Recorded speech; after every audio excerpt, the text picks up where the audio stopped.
Hello, good day guys. I'm Anthony from Chandler Appliances at may bago tayong ikukwento, hindi i-review.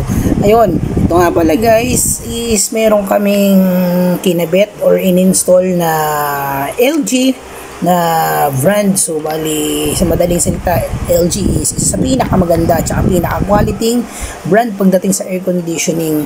Okay guys, bali si LG is dual inverter tapos may wifi na. Itong kwento ko guys, tapusin nyo hanggang dulo para magkaroon kayo ng idea doon sa mga aircon ninyo.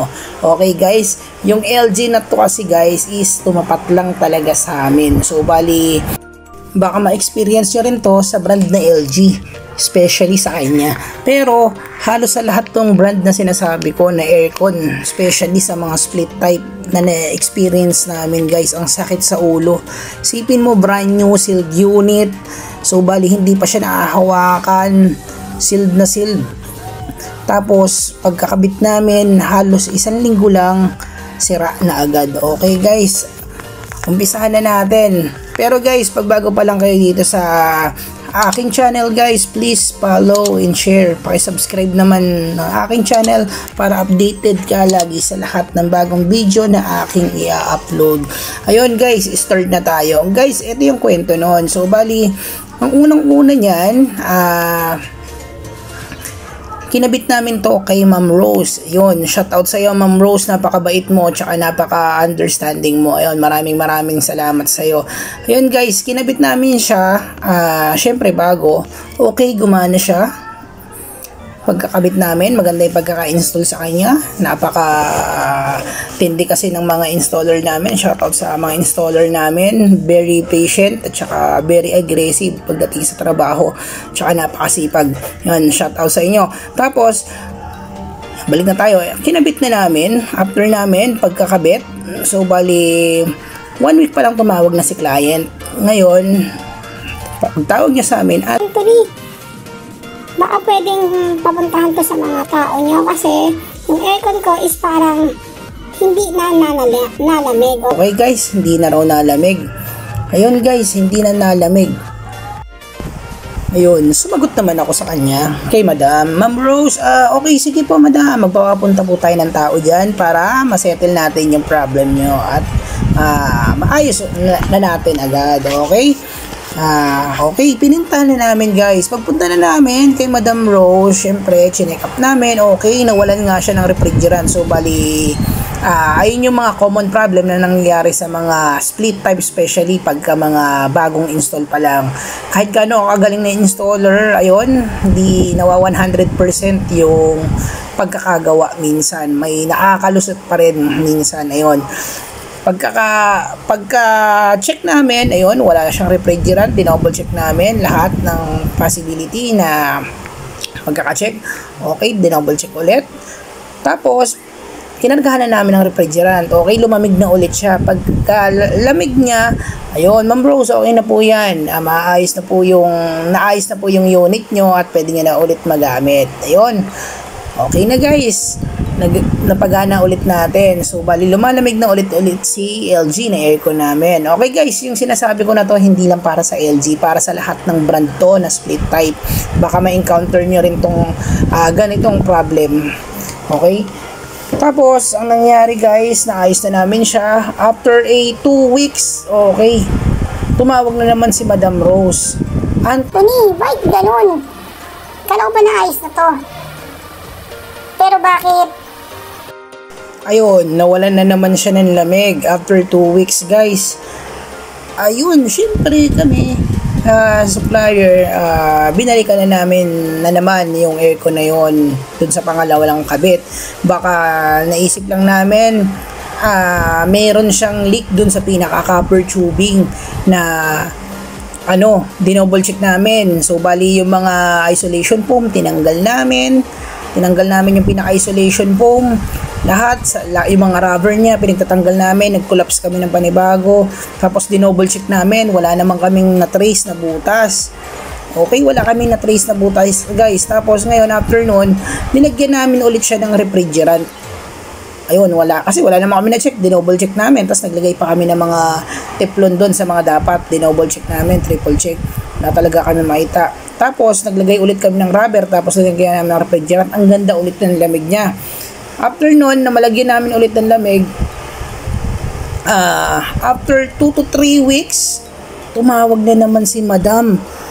Medyo nag-hysterical na siya, gawa nga ng kabibili lang ng unit niya, tapos ganun naman yung nangyayari. Syempre, as customer, kahit kami kung sa ganung katayuan din, magagalit kami kung kabibili lang ng unit namin, tapos sira agad, tapos hindi mo man lang mapakinabangan. Syempre, masakit din sa part niya talaga yon. Ayun guys, hanggang sa dumating na yung pagkakataon na nagagalit na siya, syempre. Ayun, ang sabi ko sa kanya, ma'am, last option na to ma'am, i-reprocess na lang po natin ma'am. So bali, lahat ng copper tubing na nakakabit dyan ngayon, tatanggalin natin ma'am, baka kasi dyan po nanggagaling yung leak, tapos kapalitan po natin ng bago. Okay guys, after nun, sabi namin sa kanya, kasi hindi talaga kami naniniwala na may problem yung unit, gawa nga ng brand new siya. So bali galing sealed na sealed yung unit, kaya nakapokus lang kami ron sa copper, sa leak, kahit dun sa kabilaan sa mga pinipihitan ng mga tsaka kinakargahan ng refrigerant, nakapokus lang kami dun. After nun, riniprocess na namin guys. Okay, pinalitan na namin ng copper tubing, etc. Lahat-lahat, copper tubing, naka-align na lahat. Ang siste, after 3 weeks to 2 weeks, tumawag ulit si Madam. Anthony, ano ba nangyayari dito sa unit ko? Bakit ganito? Kabibili ko lang. Brand new to, dapat ina-expect ko na 100% yung paggamit ko nito. Bakit? Sira na naman hanggang ngayon. Anong gagawin natin dito? Sabi ni Madam, may pagkahalong dismaya. Sabi ko naman, Madam, last option na po ito. Pag hindi natin ito naayos, Madam, papalitan ulit natin ng panibagong unit yan. So, bali,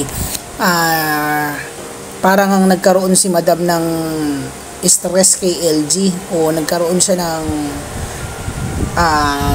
takot doon kay LG, lalo na ganyang na-encounter niya. Sabi ko, ma'am, nagkataon lang po ito, ma'am, baka nagkaroon tayo ng factory defect na tinatawag. Ayun, at sinubukan namin na i-double check yung mismong unit na. Ayun guys, pagkabukas pa lang namin ng unit, meron na kaming nakikitang hint doon sa may mga coil niya sa evaporator, na yung mismong indoor unit natin is may leak mismo. So bali, brand yung unit is magkakaroon ng leak. Hindi namin ini-expect yun, kaya dinobol at saka triple check namin. Ayun guys, ganyan yung procedure nun kung paano mo malaman na merong leak yung evaporator na unit. Ayan, so bali tatakpan yan guys sa kabilaan, then pateron, tapos lalagyan ng hangin, tapos ibababad siya sa may tubig. Ayan. At ayun na nga guys, binabad na namin siya sa tubig para malaman kung saan nagagaling yung pinakabutas niya. Ayan, hinahanap ng pinakamagaling naming technician. Ayan. Ayan, dinodouble check niya. Ayan, binabaliktad-baliktad niya. Ayan, chinecheck niya kung saan nanggagaling. Kung saan ba, dito or doon. Ayan. Ayan, mula doon sa pinaka-evaporator ng natin, ng indoor unit natin. Ayan, hanggang sa nakita na namin yung pinaka-butas niya, kung saan nalabas yung pinaka-refrigerant. Ayun guys, napakalaki niyan. So bali, kaya pala hanggang 1 week, 2 weeks lang yung pinaka-refrigerant na pinapasok doon. Tapos nasingaw din agad at nawawala ng lamig. Ayun guys, tapos dinouble check pa namin yan kung baka may pinagmumulan pang iba or may iba pang pinanggagalingan ng butas o may iba pang butas siya. Ayun, tapos ayan guys, after na nito, tinakpan na namin yung butas guys. Ayan, sinunog na namin ng torque, sininang na namin para matakpan yung butas na pinanggagalingan ng nalabas yung refrigerant. Ayun, para hindi na siya sumingaw. para pagka kinabit natin, wala nang tendency na magreklamo si Madam Rose. Okay guys, buti na lang, napakagaling din ng technician namin. Shout out sa'yo.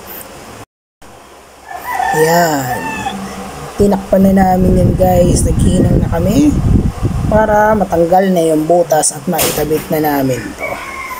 Ayun guys, hindi lang para to sa LG na brand, para sa lahat to ng brand na aircon ngayon na nagkalat sa market, especially split type. Baka ma-encounter nyo to guys, kabago-bagong unit, brand new sealed unit, tinamaan tayo ng factory defect na hindi natin namamalayan. Napakasakit sa ulo at magastos to. Ang tawag dito ng technician namin ay microdust kung tawagin. So bali, kung microdust na yon, nakakapitan talaga yung pinakabagong copper daw nun, kaya nalulusaw, kaya ang tendency is nabubutas yung pinaka-copper tubing. Ayun guys, sana may mapulot kayong aral dito sa video na to, at sana may apply nyo rin to doon sa iba nating mga technician at saka mga ka-aircon. Ayan guys, sana pag nagustuhan mo itong video na to, please follow and subscribe to my channel. Maraming salamat po sa inyo. Guys, huwag nyo kalimutan, please follow and subscribe. Bye bye!